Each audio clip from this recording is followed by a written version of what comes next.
Présentation sur le bruit. Alors, le plan de la conférence, c'est, je vais commencer par un aperçu de la révision réglementaire. C'est un aperçu, mais vous allez voir que j'élabore quand même pas mal là-dessus parce que, je ne sais pas si vous avez consulté la réglementation sur le but ou le projet, là, mais il y a quand même il y a beaucoup de subtilités. Puis nous, quand on a préparé cette conférence, puis quand on a, finalement, comme j'imagine, vous avez peut-être eu à le faire aussi, là, se préparer là, à ce changement réglementaire parce que, comme vous savez, collègues de Via Prévention, nous, on dessert le secteur manufacturier là, de fabrication d'équipements de transport et de machines, donc des usines. Ben, on a beaucoup regardé certains articles, dont l'article 133 et 134 du règlement, qui traitent de la démarche que les établissements doivent suivre. OK?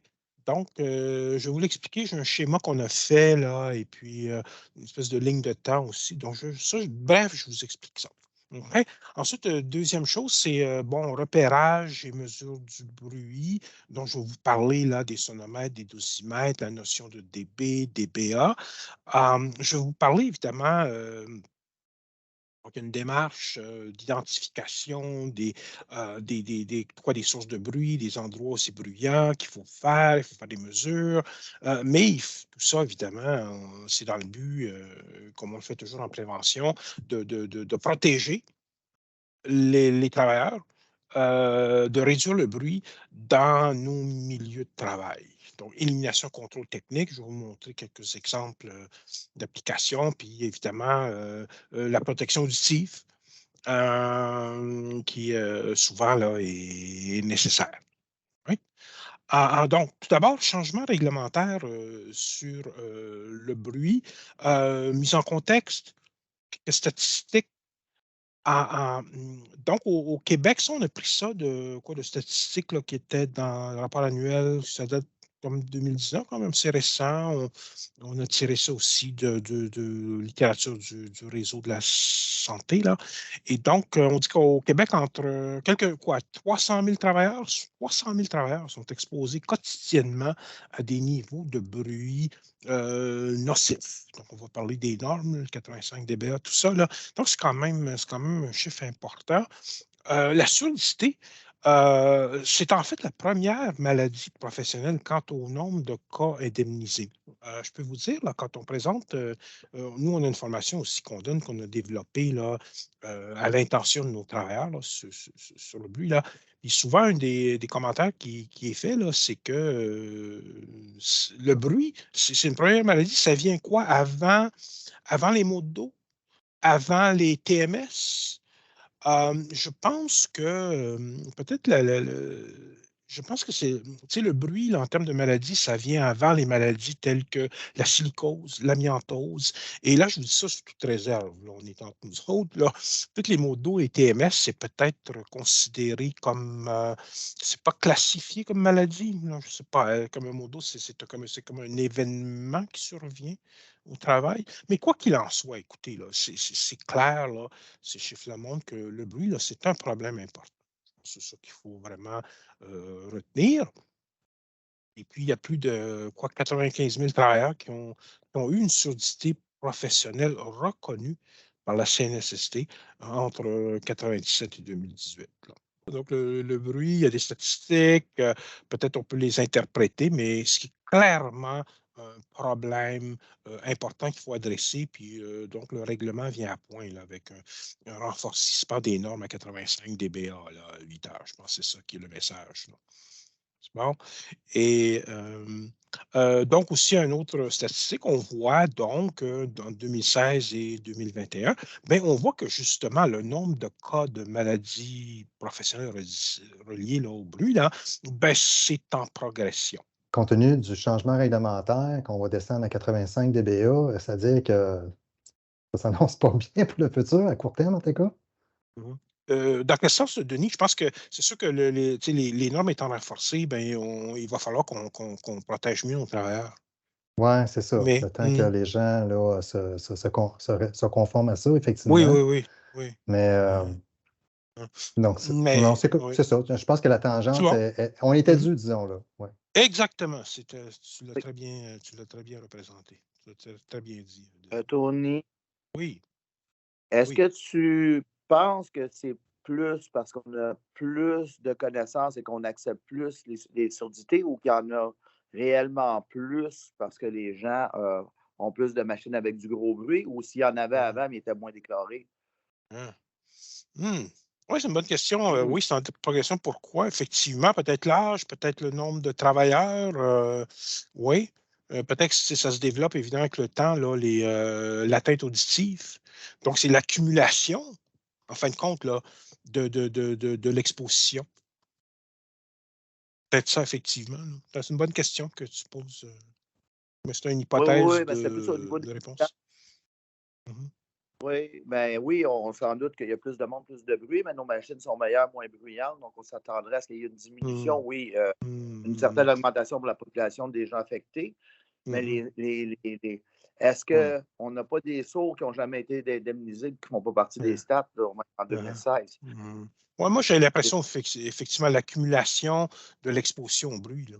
J'ai l'impression que c'est ça qui fait qu'il y a plus de cas, là, de pertes auditives qui s'accumulent. Bon, c'est des bons Oui, points, une bonne possible. question. Euh, Mm. oui, merci. All right. Merci. Merci à toi, Sylvain. OK. Important, les changements dans la réglementation. Donc, euh, la valeur d'exposition qui est abaissée. Donc, le fameux chiffre de 85 dBA. Pour une période de 8 heures. Donc, qu'est-ce que ça veut dire, 85 dBA 8 heures? Je vais le reprendre aussi au cours de la formation, là. Mais ça veut dire que c'est quoi? C'est la valeur d'exposition moyenne qu'on doit respecter pour une période de travail de 8 heures. L'autre changement qui est très important, donc on a baissé de 90 dBA pour 8 heures, exposition moyenne, valeur moyenne, et également, c'est quoi le facteur Q? Le facteur de bisection qui a été rabaissé de 5 à 3. Donc, ça, c'est très important. Donc, si je vais l'expliquer également là, au cours de la formation, ça, c'est très significatif. Donc, bisection, ça veut dire que quoi? Quand on augmente le niveau de bruit de 3 dBA au lieu de 5, ben, il faut diminuer de moitié le temps d'exposition permis à ce niveau de bruit. Et c'est significatif, ce chiffre-là est significatif parce que 3 dBA, en fait, c'est des logs, hein, parce que peut-être le chiffre 3 n'a pas l'air gros, là, mais ça représente, là,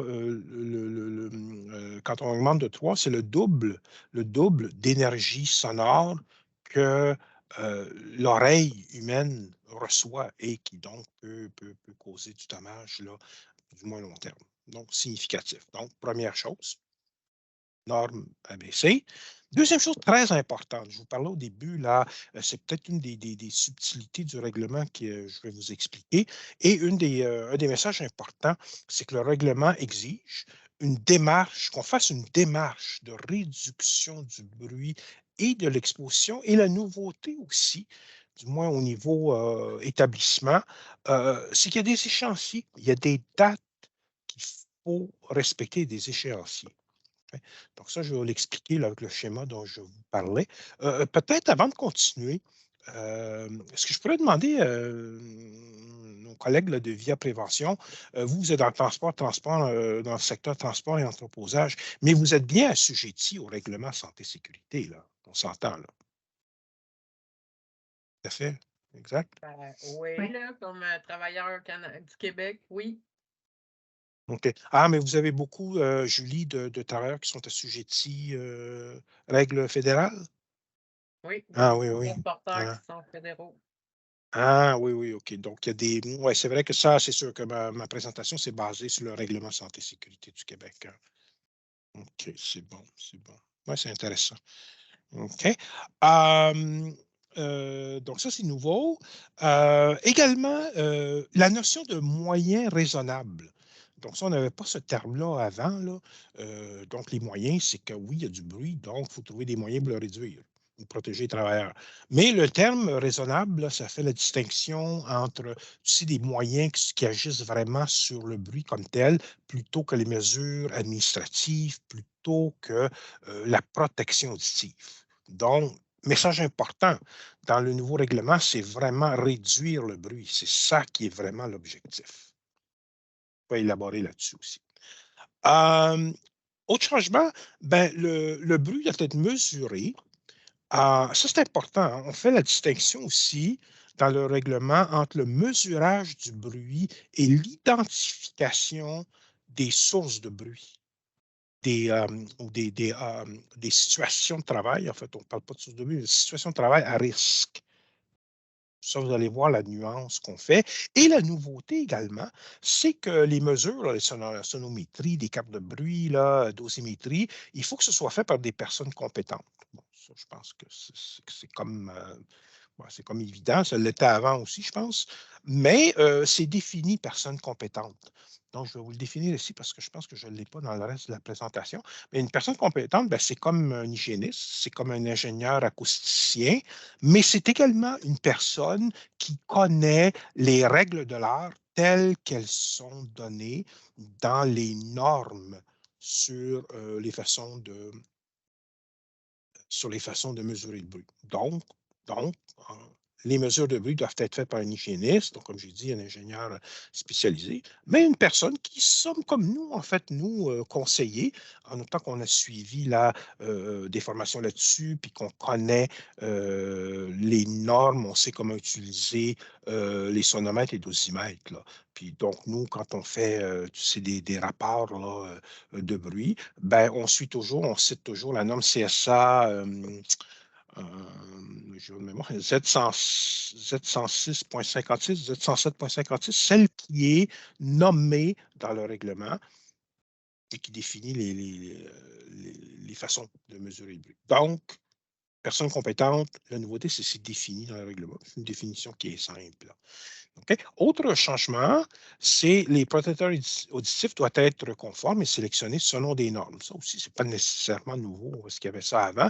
Par contre, maintenant, avec l'évolution de la technologie, ben, il y a beaucoup de types nouveaux de protecteurs auditifs et dans le règlement, maintenant, les normes sur les protecteurs auditifs ont été mises à jour. C'est ça vraiment la nouveauté. Aussi, chose importante, donc nous, comme ASP, ça nous impacte beaucoup. La formation obligatoire, la formation devient obligatoire quand les protecteurs auditifs sont nécessaires. Et la formation comprend la théorie, comprend un volet pratique sur l'inspection, l'entretien et surtout l'ajustement des protecteurs auditifs, comment bien mettre nos bouchons d'oreilles, nos bouchons dans les oreilles. Là. Ça, c'est important, donc c'est la formation. Okay? Et aussi le contenu minimal de théorie, là, c'est également cité là, dans le règlement. Ça, c'est important. Je peux y revenir sur les protecteurs auditifs aussi. Et puis, il y a l'affichage également des rapports de mesurage. Donc, quand on fait, nous, l'ASP, nous, les ASP, on fait un rapport où on fait appel là, à un hygiéniste ou quoi, là, ben, le règlement va demander que les rapports soient affichés, que les travailleurs puissent en prendre connaissance. Je me suis permis de rajouter ça pour notre formation à nous. Ça ne fait pas partie de la formation que je diffuse à large. Là. Je voulais juste faire un bref comparatif entre l'ancien règlement santé, c'est le volet bruit et le nouveau règlement. Puis, c'est vraiment pour donner le message que oui, il y a des nouveautés, mais par contre, tu sais, on bâtit quand même là, sur un terrain familier. Juste pour vous donner quelques exemples. Là. Dans le règlement actuel, l'ancien, mais le règlement actuel, là, le nouveau règlement rentre en vigueur le 16 juin. Là. Donc, avant, on disait que tout établissement doit être conçu, construit, aménagé de façon à respecter les normes là, relatives au bruit. Ben, aujourd'hui, là, dans le nouveau règlement, ça demeure.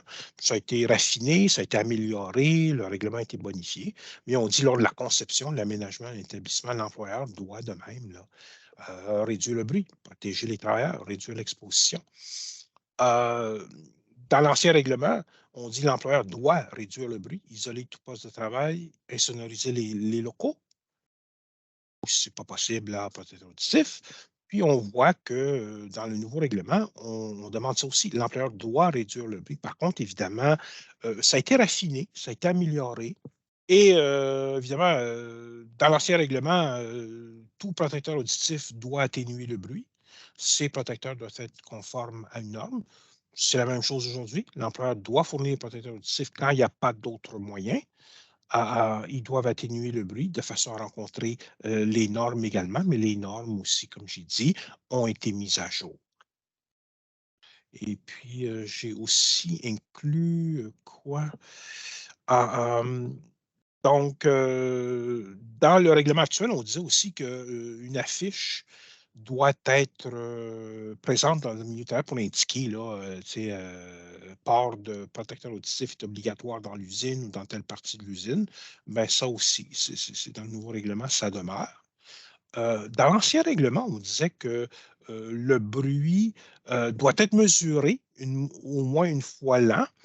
Donc, dans le nouveau règlement, il faut mesurer, identifier les échéances ont changé, mais il y a des échéances également. Par contre, anciennement, c'était le bruit doit être mesuré chez un établissement qui comporte 50 travailleurs ou plus. Alors qu'aujourd'hui, en fin de compte, c'est tous les employeurs, là, même une petite usine là, qui a moins que 50 travailleurs, là, ben, on doit mesurer le bruit également.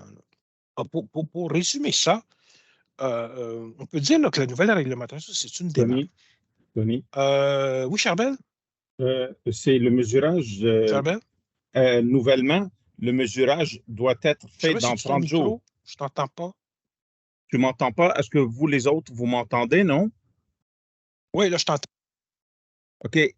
Parce Moi, je que t'entends. si tu reviens qu'il y a 30 jours, le mesurage maintenant, avec la nouvelle, la Oui, fixe oui. 138, le mesurage doit être effectué dans les 30 jours Oui, au fin du délai Oui. prévu. Avant, il n'y avait pas ça non plus. oui, ça, je vais élaborer là-dessus, effectivement. Il y a une OK, ligne de temps qui s'en merci. vient, là. Parce que Oui, c'est un point important. c'est une nouveauté. Oui, oui, les échéanciers, là, OK, c'est ça une grande OK. nouveauté, là. C'est bien, merci. Oui, ça s'en vient. Donc, la démarche, ça, c'est, on la représente avec quoi? Ce qu'on appelle la route Deming, là, qui s'applique en prévention, là, qui s'applique en gestion, mais ça s'applique en prévention. Comme vous savez, là, il faut tout d'abord planifier, donc évaluer les situations de travail à risque, développer, donc, c'est-à-dire mettre en place des moyens pour réduire le bruit ou l'exposition ou l'exposition. Il faut contrôler, donc s'assurer que le bruit est limité à un niveau plus faible, les nouvelles normes. Et il faut, dans la route Deming, là, PDCA, là, il faut ajuster. Donc, au bruit, dans le cas du bruit, comme le règlement va le demander, il y a également un échéancier de 5 ans. Réévaluer toute situation de travail à risque aux 5 ans. Donc, ça, c'est peut-être un des aspects importants de la présentation qu'on a essayé de développer. Puis comme je vous ai dit, on s'est creusé pas mal la tête là-dessus. Là. Il y a eu beaucoup de discussions. On a eu beaucoup de discussions. On a beaucoup échangé avec la CNSST. Je ne sais pas si vous connaissez là, une des chargées là, du projet bruit là, à la CNSST, Sophie Charon. Donc, on a beaucoup échangé avec elle. Et on est arrivé, en fin de compte, là, à faire là, ce graphique-là, ce schéma avec cette ligne de temps. Alors, je vous explique. Alors, le règlement dit que, tout d'abord, la date importante, la date clé, le 16 juin 2023, donc qui s'en vient. Il faut, à l'intérieur de cette date-là, donc, d'ici à quoi? Juin 2024, nos milieux de travail, donc ça inclut également vos secteurs à vous, là, transport et entreposage, évidemment, quand les gens sont sur la route, là, mais comme vos camionneurs, là, mais ça s'applique là, au milieu de travail. D'ici 2024, il faut, et là, il faut faire attention aussi, ce qu'il faut faire, c'est identifier les risques de dépassement des normes de bruit. Donc, ça, c'est dans l'article 134. La nuance, c'est qu'on ne dit pas qu'il faut nécessairement mesurer le bruit. Donc, tu sais, le nouveau règlement en vigueur là, dans une couple de semaines, là, puis là, il faut que je fasse des sonométries, je fasse des dosimétries. Oui, je peux le faire. D'ailleurs, nous, à la suite, là, on a déjà quelques établissements, plusieurs établissements, je peux dire, là, qui nous ont sollicité. On a des visites à faire. Là. Et évidemment, la demande, c'est toujours est-ce que vous pouvez venir faire une cartographie? OK? Donc, oui, la sonométrie, ça peut se faire, mais identifier les risques, ce n'est pas nécessairement mesuré. C'est ça la nuance. Ce n'est pas nécessairement mesuré avec un dosimètre ou un sonomètre. Il faut juste identifier les situations qui sont potentiellement à risque. Et exemple, par exemple, ça peut être le test de la voix. OK? Qui est quoi? Peut-être entendu parler de ça, le test de la voix, là. Ça veut dire, tu sais, je suis dans une usine, là. Je vais me référer aux usines, là. Je suis dans une usine, puis moi, pour parler, pour me faire comprendre, pour discuter avec une personne qui est à 1 mètre de distance de moi, je suis obligé de crier. Ben, le test de la voix, ça veut dire que si je suis obligé de crier dans mon milieu de travail pour me faire entendre de quelqu'un qui est à 1 mètre de moi, ça veut dire que fort probablement, je dépasse la norme de 85 dBA. Puis si c'est toujours comme ça là, durant toute la journée de travail, là, fort probablement, je dépasse la norme 85 dBA 8 heures. Et donc, je viens identifier une situation à risque de dépassement des normes de bruit. OK? Il y a d'autres. Le test de la voix, c'est un des tests, mais dans le nouveau guide que la CNSST vient de faire paraître, qui est sur leur site, que je vais vous présenter là, tantôt, là, il y a d'autres moyens aussi qui sont dits dans le guide. Là. Il y a une grille de repérage des situations qui provient en fait de nos confrères, là, de nos collègues de multiprévention. OK? Donc, je ne vous présenterai pas la grille, là, mais c'est comme un checklist, un questionnaire. Là. Puis si tu réponds oui à plusieurs de ces situations-là, ben là, c'est aussi à risque de dépassement. Mais également, écoutez, là, une sonométrie, là, carte de bruit, là, ça sert à ça aussi. Là. On sait que la sonométrie, là, c'est comme un spot check, c'est une mesure qu'on prend ou quelques mesures qu'on prend là, ponctuellement. Mais si ça dépasse toujours 85, ben, en réalité, on a fait notre identification là, des risques de dépassement. On a identifié des situations à risque. Là. Donc, oui, on peut faire ça aussi. Là. Je ne sais pas si vous voyez le point, là, c'est que identifier les risques de dépassement, ce n'est pas nécessairement mesuré. On est Et on juste peut un le petit faire. point Oui, que je voudrais parler. Si on fait oui test de certainement, la fait voix, ça. oui, si on fait le test de la voix comme tel, il faut qu'on s'assure que les deux personnes ont bonne santé auditive. Oui, Juste un excellent, petit Faisal. détail, mais Oui, il y a plusieurs détails, il y a plusieurs nuances, tu as raison, Faisal. Et d'ailleurs, il y a une fiche là-dessus, un test de la voix, je vais vous le présenter là, dans une couple de diapos. Là. Les détails comme celui que Faisal vient de donner, là, ils sont bien expliqués dans cette fiche. Je peux-tu vous demander à vous, peut-être mes collègues là, de VIA, vous avez des entrepôts? Quel autre type d'établissement là, que vous avez, là, juste pour me rappeler, là? Ben, il y a souvent des garages. Dans les entreprises de transport ont souvent un garage. Un garage, excellent, excellent. Donc, il y a certainement des sources de bruit là importantes. Excellent, On Catherine. pourrait penser au centre de tri aussi. Oui, ça fait partie de votre Centre de secteur, tri. ça.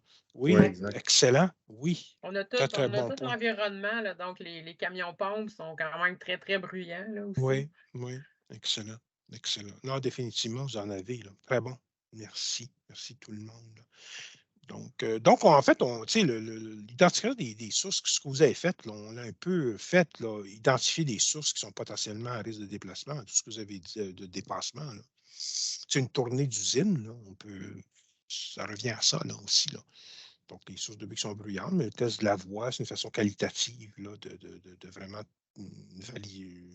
confirmer qu'on dépasse potentiellement la norme, là, 85 dB à 8 heures. Donc, Regardez également, pour revenir à mon fameux schéma, autre chose qui est très importante, qui est nouveau dans le règlement. Lorsqu'il y a un changement dans une situation de travail, à l'intérieur de 30 jours, l'établissement doit également identifier les risques de dépassement des normes. Donc, pas nécessairement dosimétrie, ça peut être sonométrie, donc identifier les risques. Qu'est-ce que ça veut dire? C'est quoi changement dans une situation de travail? C'est comme, très simplement, on change un procédé, on change une machine, on introduit une nouvelle machine. Si elle est bruyante, on fait le test de la voix, on identifie si cette machine-là là, augmente le bruit, là, et puis on peut dépasser les normes. Donc, ça, c'est une autre date importante, une autre échéancier importante, le 30 jours, un peu comme Charbel là, mentionnait. Donc, très important, ça. Maintenant, autre étape, donc planifier, là, comme on disait, là, planifier, contrôler, tout ça, là, développer, contrôler. Là. Donc, on a fait un diagnostic, premier diagnostic. Là, il faut trouver des moyens de réduction du bruit ou de protection. Alors, s'il y a risque de dépassement, en fait, c'est le carré bleu avant qu'il faut faire. Donc, il faut identifier les solutions. Et les moyens raisonnables, en fait, je ne sais pas si je l'ai dit, là, mais les moyens raisonnables, en fait, c'est l'élimination à la source.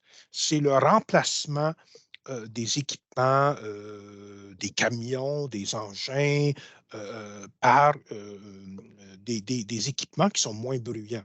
Donc, élimination, remplacement, contrôle technique, modification des machines. Chose importante, dans le règlement, on a défini également l'entretien préventif qui permet de réduire le bruit. C'est également un moyen raisonnable. Donc, les moyens raisonnables, c'est les moyens vraiment là, plus à la source et qu'on doit privilégier, comme on sait tous en prévention, il faut privilégier ça avant les mesures administratives, avant les EPI. C'est ça le message. Ça, c'est le point important. Hein? Et à l'intérieur d'un an, donc les fameux échéanciers, à l'intérieur d'un an, l'employeur doit débuter l'implantation de ces moyens raisonnables. Donc, peut-être un exemple, là, je ne sais pas, là, on a fait un encofrement, on a mis des écrans acoustiques, on a mis traitement acoustique sur les plafonds, on a mis des tuiles acoustiques. Là. Évidemment, il faut évaluer. Là, ça, je vais en parler tantôt. Est-ce que c'est efficace? Quand est-ce que c'est efficace? Nécessaire de faire appel à un conseiller de nous, de l'ASP, à des ressources plus spécialisées. Mais donc, débuter l'implantation raisonnable. Ensuite, là, si en attendant qu'on fasse cette démarche-là, recherche des solutions, en fin de compte, là, ici, la recherche de solutions, il faut protéger les travailleurs entre-temps. Donc, fournir les EPI, diminuer la durée d'exposition. Et qui dit EPI dit aussi formation, comme on l'a dit là. Théorie et pratique sur les travailleurs. Ensuite, l'autre étape, et tout ça, c'est défini, l'article 133 et 134, là. Donc, ça vaut la peine que chacun vous l'ait peut-être lu, là, mais le relire. Là. Vous allez peut-être avoir la même expérience. Là. Il va falloir que vous le lisiez plusieurs fois, ces deux articles, pour comprendre ces deux longs paragraphes. Mais j'espère qu'avec cette ligne de temps, ce schéma, qui est dans la présentation, mais qui est également dans notre revue Santé Sécurité Plus, la suite dans l'édition du printemps 2003, l'édition actuelle, là, qui est sur notre site, et dans le guide de la CNSST, c'est également expliqué. Donc, ensuite, l'étape, à l'intérieur, l'autre étape, l'autre date importante, échéancier, 5 ans. Juin 2008, 5 ans. C'est un cycle de 5 ans qu'il faut faire. Donc, il faut donc, à l'intérieur de 5 ans, terminer l'implantation des moyens raisonnables. Donc, les solutions, les implanter. Et là, regardez, l'autre subtilité là, du règlement, c'est qu'après avoir implanté des solutions, donc j'ai fait un encoffrement, genre autour d'un compresseur, là, il faut vraiment mesurer l'exposition. Là, on parle vraiment de sonométrie, on parle de dosimétrie, puis il faut vraiment évaluer l'exposition des travailleurs. Donc, mesurage. Donc, nuance entre mesurage et identification. Puis, il faut diffuser les résultats, les afficher et ensuite, là, si les moyens raisonnables sont suffisants, on l'espère. En d'autres mots, j'ai fait mon encoffrement autour du compresseur, puis ça a réduit le bruit en bas de 85 dB à 8 heures. J'ai fait dosimétrie, j'ai fait plusieurs mesures. Là. Bon, donc, bravo, on a atteint notre objectif, on a vraiment réduit le bruit, on a protégé les travailleurs. Donc, on a réussi là. OK? Maintenant, regardez. Même chose, là, j'ai une autre ligne de temps qui est similaire. Regarde les étapes ici, là, le début, juin 2024, l'étape de 30 jours, à l'intérieur d'un an. Mais maintenant, mettons que le scénario, c'est qu'on a les moyens raisonnables sont insuffisants. On n'a pas, là, on a mesuré l'exposition, on a fait des dosimétries là, dans les endroits qui étaient bruyants, mais malheureusement, on ne peut pas atteindre. On n'a pas atteint 85 dB à 8 heures. Donc, il faut, donc la solution, en fin de compte, ça veut dire quoi? Ça veut dire que c'est les EPI, c'est la protection auditive. Et il faut donc réévaluer tout ça. Il faut continuer la recherche de solutions. Okay? Je pense que le cycle de 5 ans, je pense que l'idée derrière ça, c'est l'évolution de la technologie. Il peut y avoir des nouvelles machines qui arrivent, un peu comme disait Sylvain tantôt, là, des nouvelles machines qui arrivent, qui sont moins bruyantes. C'est pour ça qu'il faut faire, comme je le disais, une démarche d'amélioration continue. Et aux 5 ans, refaire cette démarche. Nous avons, en fin de compte, résumé tout ça en un schéma. Le schéma, c'est exactement le même. Okay? C'est exactement la même chose que je vous ai présenté, sauf qu'on a mis, tu sais, les deux scénarios, là.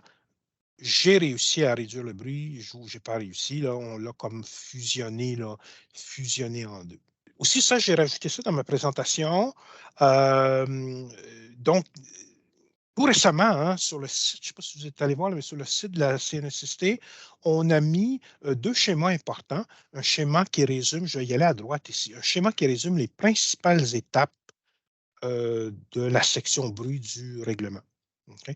Donc, là, je ne vous la lirai pas dans le détail, là, mais ça résume les démarches qu'il faut faire. Donc, vous voyez, identification des sources des situations à risque, mise en œuvre des moyens. Après, il faut vérifier si les moyens là, techniques ont marché. Donc, mesurage, s'il y a dépassement des valeurs qui sont constatées, soit les protecteurs auditifs ou réduire rotation des tâches, là, réduire la durée d'exposition et faire le point numéro 5, là, ici, et faire une réévaluation de tout ça. C'est une boucle continue sur un cycle de 5 ans. Okay? Donc, ce schéma-là, très utile, ça vient résumer les fameux articles 133, 134. Donc, procurez-vous ça. Je pense que pour vos établissements, très utile, un schéma qui résume bien, avec, j'espère, notre ligne de temps là, tantôt.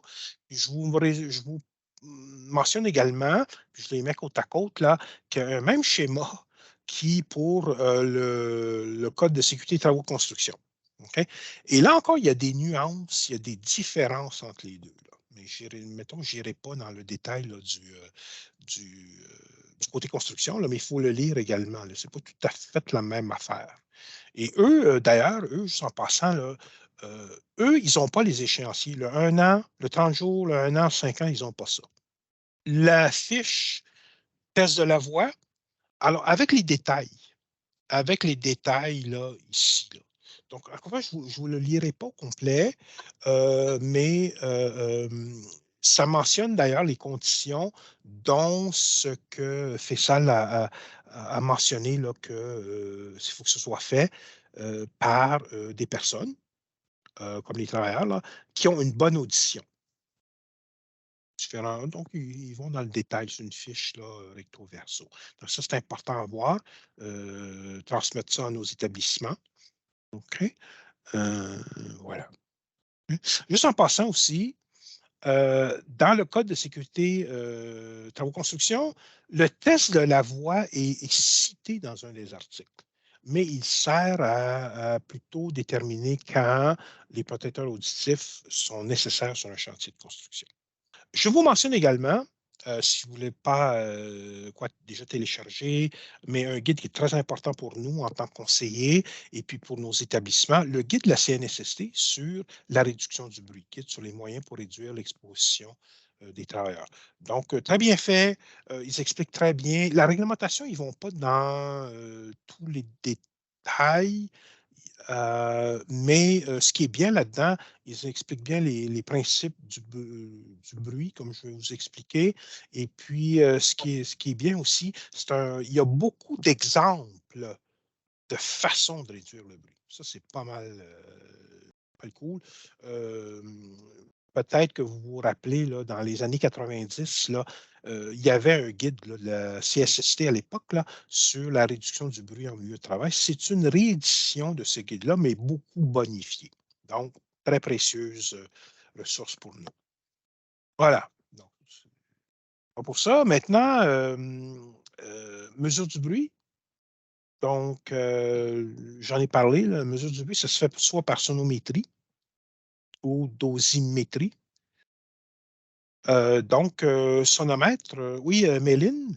Oui, si nous on met à l'intérieur d'une année, par exemple, on met en pratique une mesure de réduction de bruit, Oui. comme ça. Oui, oui. Est-ce qu'on pourrait utiliser, par exemple, les tests de la voix pour prouver, disons, pour dire qu'avec cette mesure, on a réduit les bruits, par exemple, pas besoin de mesurer? Oui, bonne question, Méline, c'est très bon. En fait, si j'interprète le règlement comme il faut, la réponse est non. Je ne peux pas utiliser le test de la voix après implantation d'une solution. Je dois mesurer. Très bonne question. Donc, ça prend des instruments, il faut vraiment mesurer.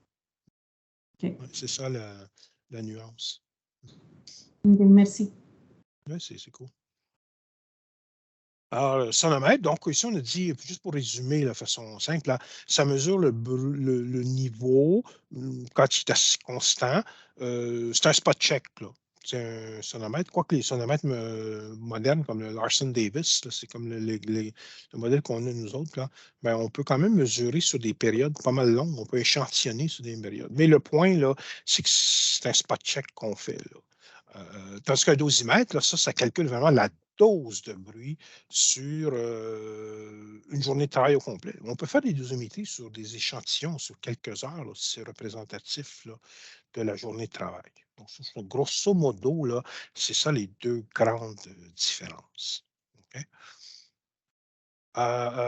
Autre outil qui est fort utile que vous deviez connaître, là, je vous rappelle, là, le logiciel, la calculette CNESST, qui, donc ça, c'est sur le site de la CNSST. Et puis, on remplit tout ça, simplement des informations. Si on, tu sais, pour une journée de travail, on a un travailleur qui, lui, fait différentes tâches. Si on est capable de mesurer son niveau de bruit, puis son niveau de bruit, là, il est quand même assez constant. Exemple, je ne sais pas, c'est un soudeur, il soude. Après ça, il va faire du grinding. Puis que le grinding donne un bruit quand même assez constant. Donc, on peut mesurer avec un sonomètre les différentes tâches qu'il va faire. Donc, souder, meuler, je ne sais pas moi, manipuler la pièce, la déplacer, tu sais, là. Et on connaît la durée de ces différentes tâches. Tu sais, il soude pendant, je ne sais pas, X heures, meule pendant un certain nombre là, de minutes, etc. On rentre donc ces données-là. Donc, pour chacune des tâches, la durée de la tâche, puis le niveau mesuré au sonomètre. Et donc, on a différentes tâches. Et puis, le logiciel calcule, en fin de compte, quoi? Le niveau de bruit d'exposition moyen sur 8 heures. OK? Donc, il fait automatiquement le calcul avec le logiciel. Et puis, moi, je l'ai essayé, là, c'est ce que je montre à l'écran, c'est un exemple purement théorique là, de tâches, là. Mais tu vois, ça produit là, le résultat final. Est-ce qu'on respecte le règlement ou pas? Donc, un outil disponible sur le site. Excuse-moi, Tony. Oui. Est-ce que vous faites ça, des mesures de bruit, ou vous renvoyez au centre au travail Oui, ou à des oui, consultants? bonne question, Julie. Oui, on en fait, oui, effectivement, avec sonomètre et dosimètre. Mais on le fait, tu sais, notre approche, c'est vraiment dans le but de vraiment déterminer là, c'est qui les gens qui sont les plus exposés, mais c'est plus dans une approche, tu sais, d'essayer par la suite là, de donner des pistes de solutions. Là. Je pense que toute la différence, c'est que la santé au travail, nous, ce qu'on ne ferait pas, un mandat qu'on ne prendrait pas, c'est de dire, exemple, j'ai une contestation d'un travailleur. Là. J'ai un travailleur là, qui peut-être veut faire tu sais, une demande là, auprès de la CNSST pour perte auditive qui s'est causée par mon milieu de travail. Ce genre de choses-là, nous, on ne le fait pas. Mais c'est vraiment dans un but préventif. OK? Merci. Donc, identifier tu sais, les situations à risque, mais en faisant des mesures. Puis, suggérer des solutions, puis après ça, là, faire la mesure également, là, comme mesurage normé, comme le règlement le demande. Donc, principe de bruit, de 85 dB, ça ressemble à quoi? Ben ça, ce schéma-là, c'est ce que j'ai expliqué un peu. C'est le test de la voix. Tu sais, si je dois parler fort, là, puis je suis à 1 mètre de distance de quelqu'un, ben probablement que je suis à 85. On est dans un milieu où c'est 85 dBA le niveau de bruit. Là. Et puis dBA, vous connaissez sûrement, c'est le niveau de décibel, le niveau de bruit, mais ajusté à l'oreille humaine. Quelque chose que je devrais vous mentionner que je n'ai pas sur ma présentation, là. Les normes de bruit, c'est donc 85 dBA pour une période de 8 heures moyenne, mais il y a également l'autre norme, c'est quoi? Dans le règlement, on dit qu'il ne faut pas que les bruits impulsionnels, les bruits d'impact, exemple, là, un zip gun, un impact gun, du martelage, du marteau-piqueur, exemple, pour la construction ou quoi, là, des bruits impulsionnels, il ne faut pas que les niveaux de bruit pic dépassent 140 dBc. Donc, c'est des décibels, mais mesurer, tu sais, le sonomètre, il faut le mettre sur l'échelle C qui mesure les pics. Là. Okay? Donc, en réalité, là, il y a 2 normes qu'il faut respecter. Bon, 85 dB à 8 heures, là, c'est vraiment la norme principale, mais il faut, s'il y a des jets d'air, s'il y a des impact guns, des impacts, il faut également mesurer là, le niveau que ça atteint. Donc, aussi, d'autres principes, là, ce qui est dangereux, ce n'est pas juste la force du son, l'amplitude, le dB, mais c'est également la durée. Je pense qu'on le sait, là, comme on l'a dit aussi. Donc, la dose de bruit, c'est l'amplitude et la durée. Donc, exemple, C'est 85. Tony, Oui, c'est oui, comme par exemple lorsqu'on change les pneus oui, avec oui. le petit impact. Oui, Ça, voilà, c'est ça. DBC. Exactement. C'est un impact. Exactement ça. Oui, ça, c'est le DBC. Exactement ça. Puis aussi, quand on a un bruit comme ça, hein, comme tu dis, comme dans un garage, merci Charbel, parce que comme nos collègues nous dit via prévention, les garages que vous avez là, dans le secteur transport et entreposage, là, oui, on peut mesurer l'exposition des travailleurs là, avec un dosimètre en dBA qui inclut les bruits impulsionnels, mais il faut également mesurer les pics. Il faut s'assurer que ces impacts, là, quand on va chez le garagiste, comme tu as dit, Charbel, là, on fait changer nos pneus, là, mais il ne faut pas que les impacts atteignent plus que 140 dBc. Excellent. Voilà. Autre concept, là, un peu les concepts là, de bruit, d'acoustique qui sont importants. Et ça a beaucoup d'importance, ça, ce que je vais vous présenter, au niveau de la réduction du bruit. Quand on conseille à nos établissements des solutions possibles. Donc, Le point, les décibels, on ne peut pas les additionner. Okay? Donc, 85 dBA plus 85, ben, ça ne fait pas 170 dBA. Donc, ici, quand j'ai deux sources de bruit identiques, 85 plus 85, ça fait 88 et vous reconnaissez le fameux quoi? Le fameux 3 dBA. Et le 3 dBA qui est maintenant dans la réglementation, on est passé du facteur bisection 5 à 3. 3 dBA, comme je le disais, c'est beaucoup. Ça veut dire 2 fois plus de bruit, 2 fois plus de machines. Très important, ça. Et le règlement, donc, reflète là, ça. Il demande une diminution de couper de moitié là, la durée d'exposition. Maintenant, autre chose, tout le monde, très important. Je vais vous donner un autre scénario. Au lieu d'avoir deux machines qui font toutes les deux 85 et 85 dBA, là, mettons que j'en ai une dans mon milieu de travail, j'ai une machine qui fait 85 dBA et j'en ai une autre qui fait 95 dBA. Maintenant, question. Moi, je suis dans mon poste de travail, puis je suis exposé à ces deux machines-là. Question pour vous maintenant, 85 plus 95 dBA, comment on additionne ça? La réponse, c'est quand l'écart entre les deux sources, c'est 10 dBA et plus. En fin de compte, là, ça donne un total de 80, ça va donner 95 dBA. Okay? Quand la source qui est plus basse et est beaucoup moins bruyante, elle n'a pas d'impact. Okay? Donc, 85 plus 95 va donner 95. C'est quoi la signification importante de ça? Ben, c'est que il faut toujours essayer de réduire le bruit de la machine, de la source de bruit la plus importante. Okay? Et ça fait du sens, hein? Parce que, exemple, si moi, la machine 85 dBA, je trouve une solution. Je la remplace, exemple, par un nouveau modèle de machine qui fait 80 dBA. Là, j'ai une machine de 80 avec une machine de 95 côte à côte dans mon milieu dans mon poste de travail. Ça va être quoi le résultat? Ben, je vais encore avoir 95 dBA. Là. Puis c'est logique, là. Okay? Donc, ça, c'est un autre principe très important. Toujours les sources dominantes qu'il faut repérer, identifier et corriger. Okay? Donc, le bruit, là, c'est un des défis, hein? C'est un des challenges, c'est qu'il faut prendre compte là, de tout l'environnement, de toutes les sources de bruit et de repérer celles qui sont les plus bruyantes. De même manière, un autre principe important, moi j'ai des impact guns, j'ai des grinders, j'ai des outils à air. Là. Il faut bien identifier pour une même machine, un même outil, quel est le bruit, là, il vient de où? Est-ce que c'est l'échappement d'air? Est-ce que c'est l'impact comme tel? Est-ce que c'est le modèle d'outil? Est-ce que c'est le mécanisme intérieur?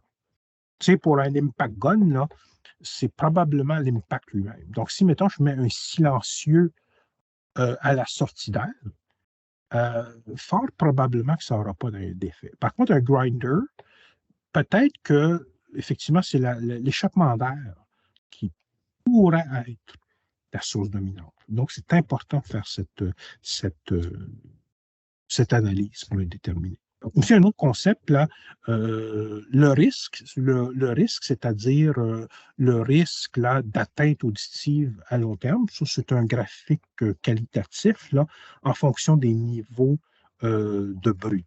En fait, à 80 dBA, les sons peuvent commencer, ou le bruit peuvent commencer à endommager l'audition de façon permanente. À 85, ben là, le risque, il augmente beaucoup plus. C'est le pourcentage des travailleurs qui sont exposés là, à ce niveau-là, 85 dBA là, et plus pendant 8 heures, là, ben, il y en a un plus grand pourcentage qui sont à risque de développer atteinte auditive. Mais à 90 dBA, ben, c'était encore plus.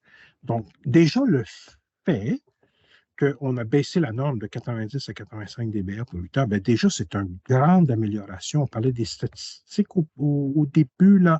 Ben, le règlement, c'est un grand progrès. 5 dBA, c'est beaucoup.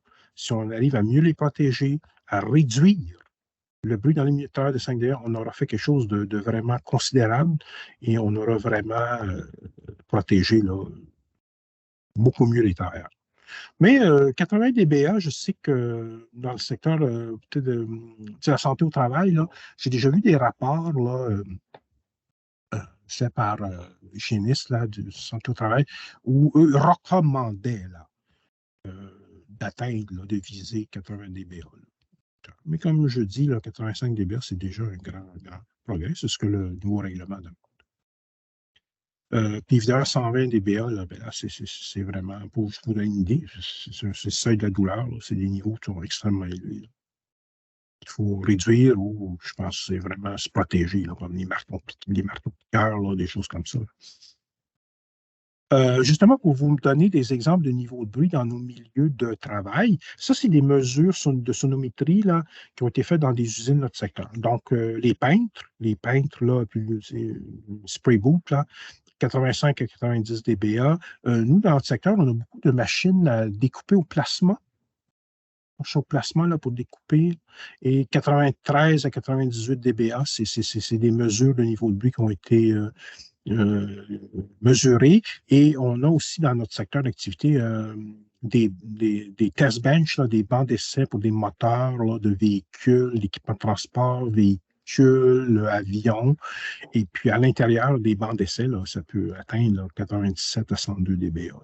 Autre facteur important ou autre notion importante, la norme de bruit et la notion d'échelle de bisection. Donc, le graphique qu'on a fait ici, je vais commencer par ici la 85 dBA à 8 heures. Ça, c'est la norme. Donc, qu'est-ce que ça veut dire?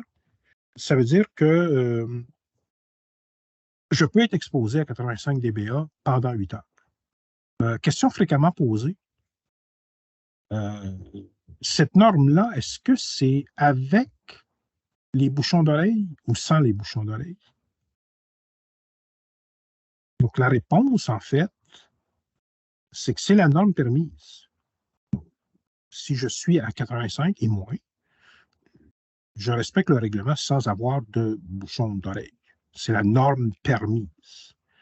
Mais le point important de ce graphique-là, c'est ceci. Vous remarquez le fameux facteur de 3. Si le niveau de bruit, assumons que c'est un niveau de bruit constant durant la journée, qui augmente de 3, le fameux facteur de bisection de 3, il augmente à 88 dBA, et ça, c'est le point important. Selon le règlement, il faut diminuer de moitié le temps d'exposition à ce niveau de bruit constant dans l'usine. De même manière, regardez, le niveau de bruit constant, moi que c'est constant dans mon usine, c'est 91 dBA. Le temps d'exposition permis, considéré réglementaire, c'est que c'est 2 heures. Encore une fois, je dois diminuer de moitié. Je passe de 88 à 81, je dois diminuer de moitié le temps d'exposition. Dans ce graphique, l'autre chose que je voulais vous montrer, qui est quand même très parlant, c'est les pointillés en vert. Ça, c'est l'ancienne norme. Okay? Et donc, c'était 90 au lieu de 85. Avant, la barre verte, c'est 88, puis avant, c'était plus élevé que ça. Et puis, surtout, vous voyez, quand les niveaux de bruit, c'était très élevé, regardez la différence entre le nouveau règlement en vert et l'ancien règlement. Regardez la différence. Donc, le nouveau règlement vient vraiment renforcer les normes. Okay? Donc, c'est le facteur de bisection, ce que je voulais montrer. Et puis aussi, tout ça, ça suppose une période de repos entre les expositions. Tu sais, le principe, là, on dit, tu sais, si tu travailles à 85 dBA 8 heures, bon, c'est acceptable, c'est réglementaire, mais on suppose là qu'à l'extérieur du travail, l'oreille aura eu le temps de se reposer, de récupérer. C'est un peu basé sur ce principe-là. Donc, maintenant, tout ça, tout ce qu'on a parlé, le but, c'est d'éliminer et de contrôler le bruit. Donc, sinon, une mesure administrative et pas très auditif. Alors, donc, hiérarchie des moyens de prévention, de protection que nous connaissons tous en santé et sécurité. Donc, il faut commencer par l'élimination, réduction. donc du bruit à la source, donc éliminer la source de bruit, modifier, changer l'équipement, changer la machine, comme on disait, suivre l'évolution de la technologie, avoir des machines plus récentes, moins bruyantes, et l'entretien des équipements, ben, ça fait partie de moyen raisonnable, là. Élimination ou pas élimination, là, mais réduction à la source. On agit vraiment sur la machine elle-même. Donc, dans votre secteur d'activité, tu sais, via prévention, je ne sais pas, les camionneurs, là, je donne l'exemple, le principe de base, là, mais ben, l'entretien de vos camions, là, pour prendre un exemple très un peu banal, là, mais si notre muffler est fini, là, c'est sûr que ça fait du bruit, là. Je suis un camionneur, là. Fait que si mon camion est en bonne condition, tu sais, là, ben, c'est sûr que ça va réduire le bruit. On a des machines là, qui ont des roulements qui sont finis, là, des bearings, en guillemets, qui sont finis, là. Ben, c'est sûr que c'est plus brillant. D'autres exemples là, dans le secteur, là, tu sais, si on a un ventilateur, là, puis même chose, là, s'il est débalancé, si les roulements sont terminés, sont finis, ben, ça va faire beaucoup de bruit. On fait de l'entretien, on répare, on va diminuer le bruit. Donc, l'entretien préventif. Le contrôle technique, ça, on agit pas au niveau de la machine, pas au niveau de l'équipement, mais de la propagation dans un local de travail. Donc, comme vos centres de tri, exemple, comme dans nos usines. Donc, ça, ce sont les moyens raisonnables qui sont définis dans le nouveau règlement. C'est ça qu'il faut viser en premier lieu, la hiérarchie des moyens. Si ça ne marche pas, ben là, c'est contrôle administratif et puis c'est la protection individuelle. On dit toujours en santé et sécurité. Donc, je vais vous montrer quelques exemples de ça. Donc, élimination, réduction, remplacement. Donc, éliminer, modifier la source d'énergie elle-même. Donc, ça, on en a parlé. Nouveaux équipements. Peut-être dans votre cas, à vous, chez Via Prévention, peut-être ce qui pourrait s'appliquer, peut-être les véhicules électriques. Qui sont pas plus comme les autos électriques, sont moins bruyants. Donc, si ça s'applique, évidemment. L'autre moyen de contrôle technique, c'est agir au niveau de la propagation du bruit. Donc, en usine, relocaliser les machines plus bruyantes loin du personnel. On a des exemples de ça que je connais, là. Donc, éloigner les machines, les mettre dans un coin de l'usine, dans le fond de l'usine, plus loin des lignes d'assemblage où il y a plus de personnel, les matériaux absorbants sur les murs et les plafonds, faire des écrans, des murs, des partitions, installer des pads, là, des isolateurs de vibration sous les machines, des silencieux aux sorties d'air. Tu sais, les tuyaux qui vibrent, là, mettre des raccords souples. Je pense que j'ai des exemples que j'ai mis dans ma présentation. Exemple, voici. Ça, c'est des silencieux qui sont installés sur une conduite de ventilation à la sortie. Puis vous voyez le principe, hein, si on voit, là, c'est à l'intérieur, là, bon, on ne voit pas l'intérieur, là, mais il y a des panneaux qui sont faits sur le long, là, la verticale, qui sont faits d'absorbants. Donc, l'air passe à travers et est absorbé par, ou le son, là, le bruit est absorbé par ces panneaux-là absorbants, là, qui sont à l'intérieur. Okay. On va regarder l'exemple ici. Ils ont isolation acoustique autour d'une conduite.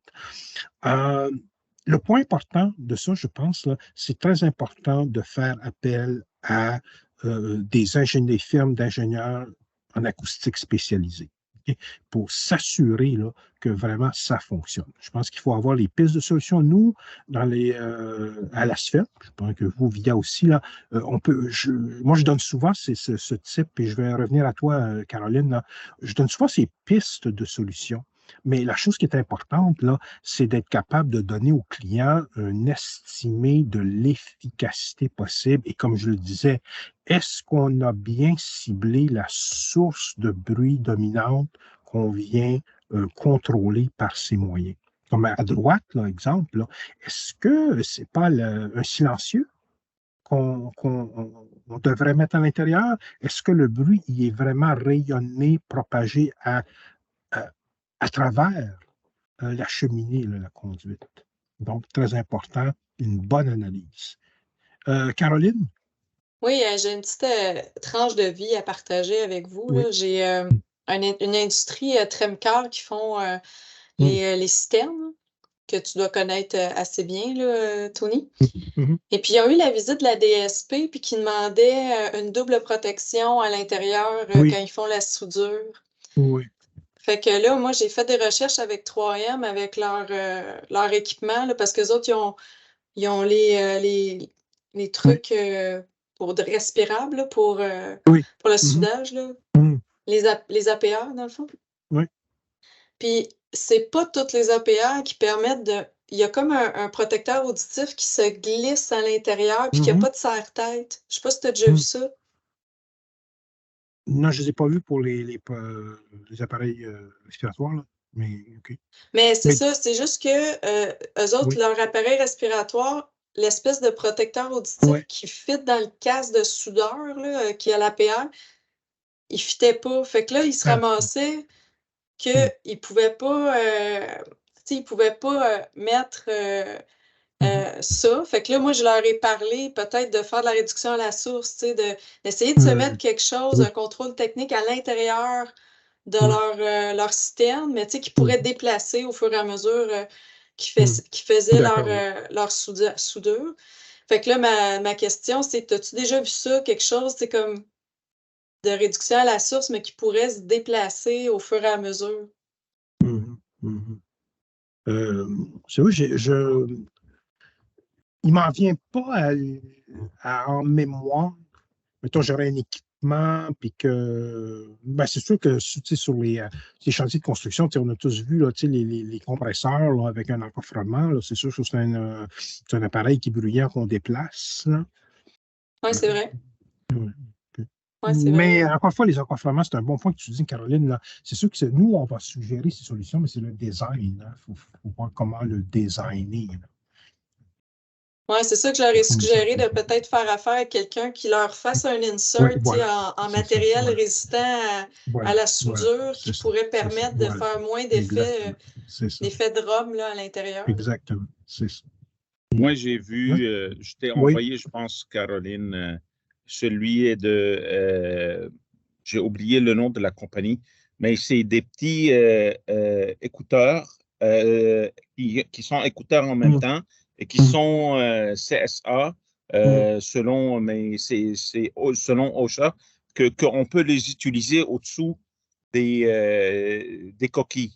Donc, il y a cette façon-là, mais j'ai oublié le protecteur auditif, c'est ça. Qui est un peu électronique. Oui. J'avais aussi tout le monde. C'est sûr, la double protection, comme tu parlais, Caroline, ça, on a ça dans notre secteur. Hein?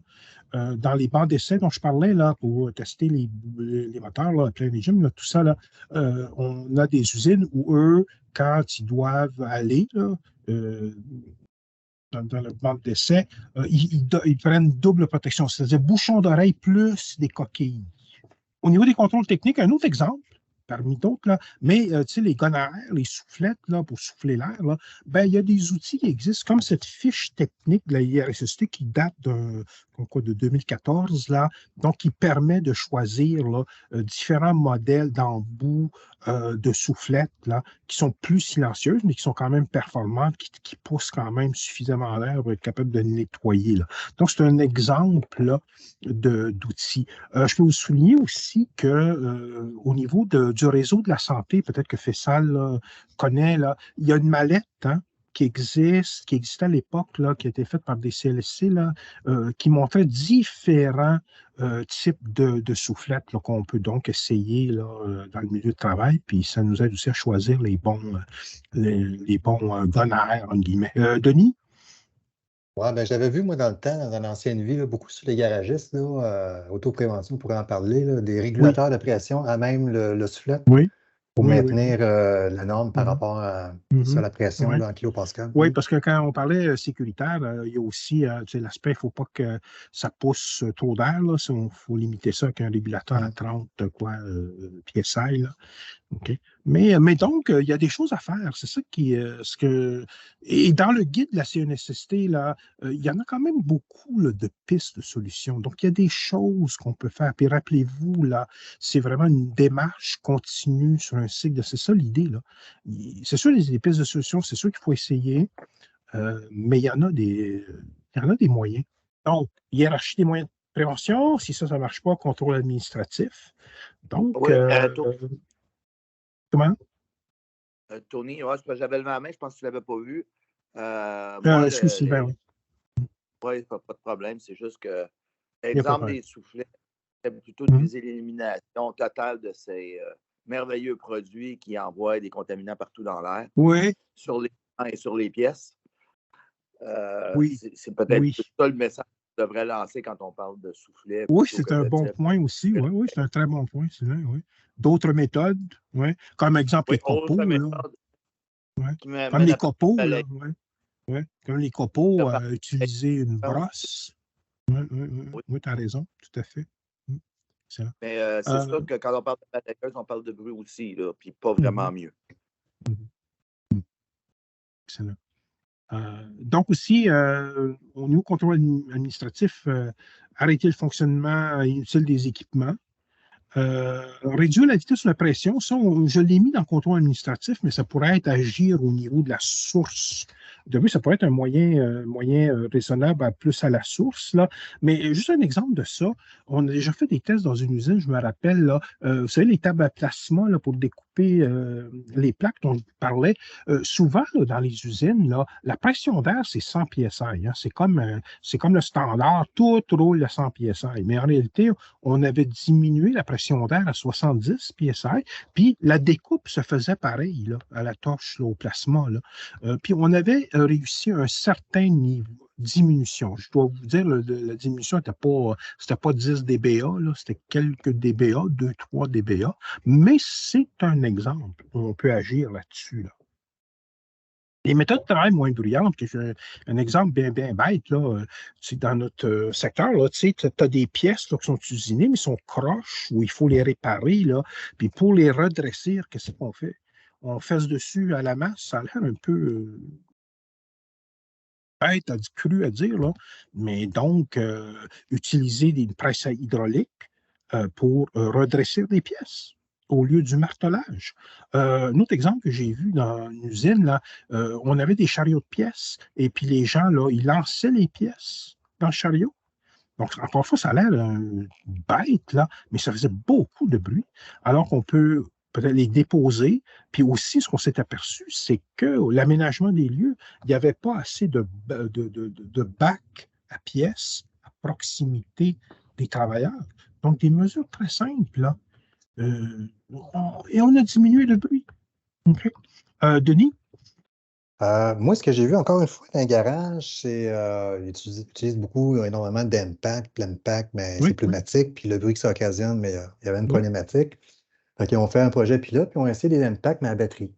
Fait qu'ils ont diminué énormément le dBA, mais ils ont augmenté des troubles musculosquelettiques à cause de la lourdeur que ça occasionnait la batterie, mais c'est ça. Mais on avait trouvé un juste milieu par rapport à ça, puis on avait réussi à diminuer le bruit. Excellent. Puis ça aussi, c'est dans la ligne de la démarche que maintenant est dans la réglementation, une démarche de recherche de solutions. On avait fait un peu la même chose dans une usine de fabrication de camions, le secteur. On avait fait un peu la même démarche il y a quelques années. Là. On avait testé de façon maison, ce n'était pas fait selon des normes, là, mais les outillères, les outils électriques, les outils à batterie, puis pour les différentes tâches, essayer d'identifier ceux qui étaient le moins bruyants. Donc, on a fait un peu une démarche comme ça. Aussi, il y avait certaines contraintes. Des fois, tu ne peux pas remplacer un outillère par un outil à batterie, ce n'est pas assez puissant. Mais dans certains cas, oui, ça peut diminuer le bruit tout en étant capable de faire la tâche. Protection auditive. OK? Donc, protection auditive, le message est important. Hein? Donc, il y a différents types là, qui existent. Vous connaissez sûrement, il y a des pour, des contre, il y a des fiches comme nos collègues de multiprévention. Il y a une fiche là, qui montre les avantages et les désavantages. On peut beaucoup utiliser pour répondre à des questions de nos établissements. Ça, c'est un point important. Okay? Les bouchons d'oreille, la règle, hein, c'est que l'efficacité réelle des bouchons, ben, c'est la moitié de l'efficacité théorique qui est marquée sur la boîte, là, ou sur le sachet, ou sur la boîte de bouchons qu'on achète. Ça, c'est très important. Et l'autre point qui est très important, un exemple là, de ce que je viens de... Ça ici, là. L'intermittence du sport, l'efficacité des protecteurs varie beaucoup selon le temps d'exposition. Je ne sais pas si vous avez déjà vu ça, mais c'est un facteur là, très important qu'il faut rappeler là, dans les formations. Donc, le graphique, qu'est-ce qu'il montre? C'est, exemple, là, j'ai des bouchons d'oreille là, que je porte 100% du temps. Donc, je vais juste tasser mon petit carré où je vous vois là. Donc, j'utilise mes bouchons d'oreille 100% du temps pendant que je suis dans l'usine, dans le bruit. J'ai donc 100% d'efficacité. Mais le point, regardez, je porte mes bouchons dans l'usine 99% du temps là, sur 8 heures. C'est quand même beaucoup, là. Tu sais, je les enlève peut-être à l'occasion, là, je sais pas si, tu sais, peut-être parler à quelqu'un, peut-être pour les, je sais pas, pour les réajuster ou quelque chose, là, ben, je perds déjà 17% de l'efficacité. Et regardez, 98, je porte mes bouchons d'oreille quand même 98% du temps, c'est beaucoup, là, c'est bon. Et pourtant, je n'ai que 57% de l'efficacité. Pourquoi? Parce que c'est quand on fait, tu sais, la dose de bruit, là, il faut que tu additionnes, là, 98% du temps, je suis exposé au bruit qui est à l'intérieur de mes oreilles, parce que je suis protégé par le bouchon, mais il y a le 2% du temps où je suis exposé à un niveau de bruit en haut de 85, là, ben ça pèse beaucoup sur la moyenne totale finale de ma dose. Donc, ça, c'est. Et donc, la conclusion de tout ça, c'est quoi? C'est que les bouchons, il faut les porter tout le temps. Il ne faut pas les enlever quand on est dans l'usine. Donc, si je reviens à ma diapo de tantôt, là, message important pour les travailleurs, là, mais pas juste pour les travailleurs, pour les employeurs, là, il faut qu'ils soient confortables. Donc, il faut vraiment bien les sélectionner. Il y a différents modèles, ça c'est juste quelques exemples. Donc, les bouchons moulés sur mesure, là, mais il y a différents types de bouchons là, qui peuvent être très efficaces, mais le point, c'est qu'il faut qu'ils soient confortables pour moi. S'ils sont confortables, je vais les porter tout le temps dans l'usine, puis je vais être mieux protégé. Caroline? Je ne sais pas si je l'avais déjà posé la question, mais les bouchons moulés, là, j'arrivais pas à avoir le noise reduction, tu sais, le NR. Ouais. Oui, je me suis fait poser la question par un établissement là, récemment aussi. Je pense que la réponse, je ne l'ai pas fouillé en détail, là, mais c'est vraiment l'audiologiste. Là. Ça dépend beaucoup, comme on le dit sur la diapo, là, ça dépend vraiment de la qualité du moule. Là. Donc, je pense que la réponse, c'est que lorsqu'on va se faire des bouchons moulés, il faut exiger là, de l'audiologiste, là, au spécialiste, là, qui nous donne là, oui, parce que moi, quand j'ai fait faire les miens, il ne m'a pas parlé de ça du tout, là, puis j'ai oublié d'y demander. Et voilà, c'est ça. Puis j'avais une autre question. Tu sais, quand tu dis qu'il faut les porter à 100%, tu sais, souvent les entreprises, tu sais, ils vont avoir le dosimètre sur eux pendant 8 heures, 2-3 jours d'affilée, puis ça, c'est correct, mais ils vont avoir des temps où est-ce qu'il n'y en aura pas de bruit, tu sais. Fait que là, il faut quand même leur dire qu'il faut qu'ils portent leur protection auditive, même s'ils ne sont pas exposés pendant, mettons, tu sais, parce que souvent, ils vont avoir des bruits très, très forts, mais pendant peut-être 1 heure ou 2 dans leur journée. C'est dur à... C'est un bon point, oui. Tu sais, quand on donne la formation, c'est dur à dire, ben là, même s'il n'y a pas de bruit, vous portez vos protections pareil, là, c'est fait que...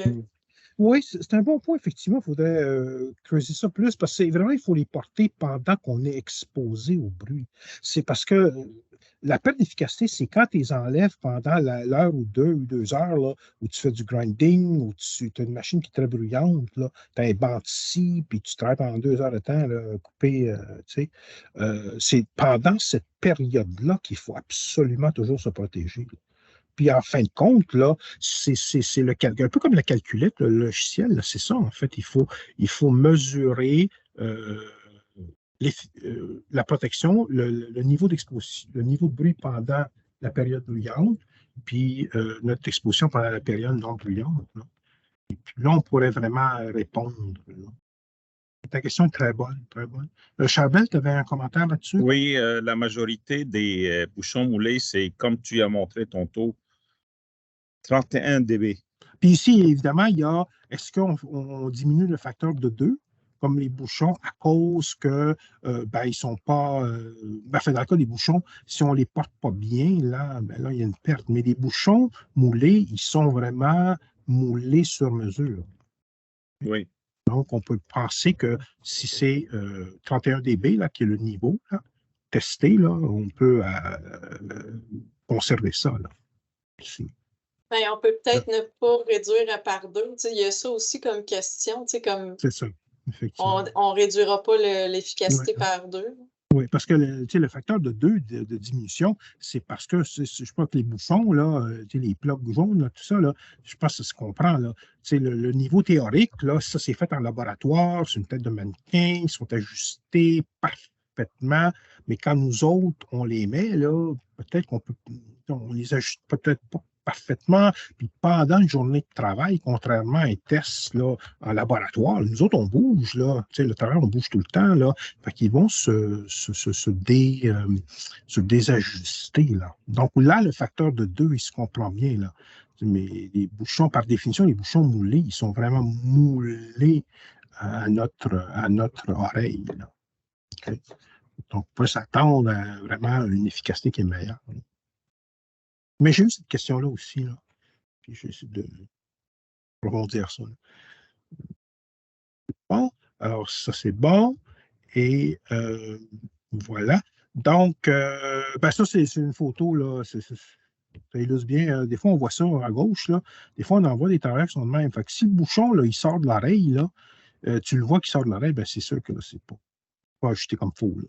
Fait que pour qu'un bouchon, là, les bouchons jaunes moulés, il faut qu'ils rentrent vraiment dedans. Là. Et donc, pour ce genre de bouchon-là, la formation incluant la pratique où on donne là, vraiment la méthode, là, vous avez sûrement déjà vu, il faut que tu tires là, le pavillon de l'oreille, là, puis tu moules comme il faut, puis tu le rentres, tu le laisses enfoncer pendant plusieurs secondes pour s'assurer qu'il vraiment rentre comme il faut. Donc, il y a une méthode, il y a une technique pour ajuster les rentrées. C'est très important, donc, la formation pour ce genre de bouchon. Écoutez, il est 2h59. Fait que je pense qu'on conclurait ici. Donc, avec ces points-là. Je ne sais pas si vous avez peut-être une conclusion, des commentaires pour la fin. Qu'est-ce que vous avez retenu souvent dans les formations qu'on donne? On termine toujours comme ça. Je demande aux participants, qu'est-ce que vous avez retenu de ce que je vous ai présenté ici? Peut-être que je pourrais avoir quelques exemples.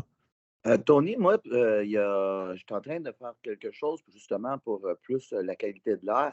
Là, je viens de me dire que si je leur demande de changer de quoi, je vais leur parler tout de suite de la nouvelle norme pour que tant qu'à changer quelque chose, qu'ils pensent à tout de suite isoler adéquatement pour le bruit. Oui. Je veux dire, ça vient de renforcer une des idées que j'avais de concentrer ces problèmes-là tout en même place. C'est que Mais Sylvain, Mais Sylvain, ce que tu dis, c'est un très bel exemple de ce qu'on a dit dans le règlement, et, les situations, les changements dans une situation de travail.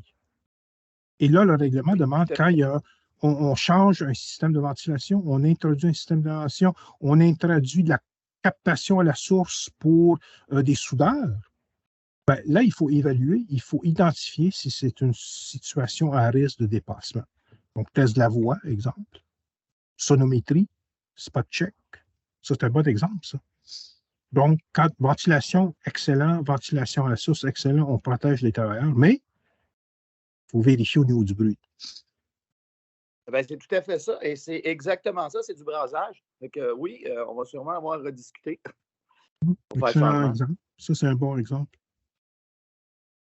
Charbel? Un autre point à ajouter pour nos collègues, parce qu'ils ont, et à nous aussi, on a beaucoup de matières pétrolières et surtout des liquides. Et donc, eux autres, ils ont le transport de l'essence, je pense. Hein? C'est dans votre... Et puis, les gens exposés à des produits solvants pétroliers, ils sont autotoxiques. Oui. Autotoxiques comme toluène, xylène, puis ces produits-là, essence, thinner, décapant de peinture, etc. Ça, là, ça peut affecter aussi l'audition. Donc, récemment, j'ai suivi avec l'Université de Montréal. Ils font des études sur ce sujet-là. Parce que dans le temps, Tony Leroux, il a mentionné ça, puis c'est ça. Donc, c'est à venir aussi et c'est mentionné dans la nouvelle réglementation. Oui, effectivement, c'est dans la nouvelle réglementation. C'est bon. Caroline? Ben justement, par rapport aux autotoxiques, est-ce qu'on a une quantité? Tu sais, comme ça, mettons, j'arrive puis je dis à l'entreprise, vous avez des produits qui sont autotoxiques, puis vous êtes surexposés, mais ça, mettons, vous mettez une aspiration à la source, puis vous êtes dans les normes, est-ce qu'il y a moins de risque d'être autotoxique? C'est la VMP VECD. Il ne faut pas compliquer la vie, hein? Parce que sinon, ça va être plus compliqué. Ouais, là. Mais toi, à place... Si je dépasse VEMP, je pense il y a exposition.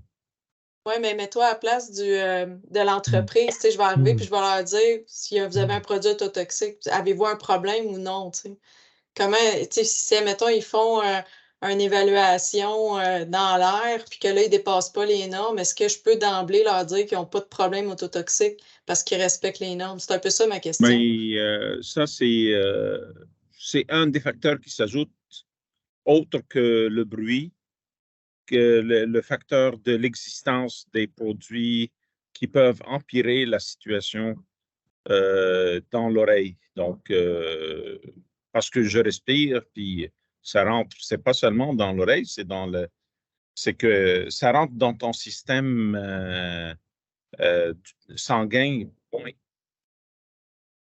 Donc, c'est ça. Si on dépasse le VEMP, c'est là où on dit qu'on est exposé pour les effets sur la santé. That's it. Moi, je ne veux pas y aller plus loin que ça.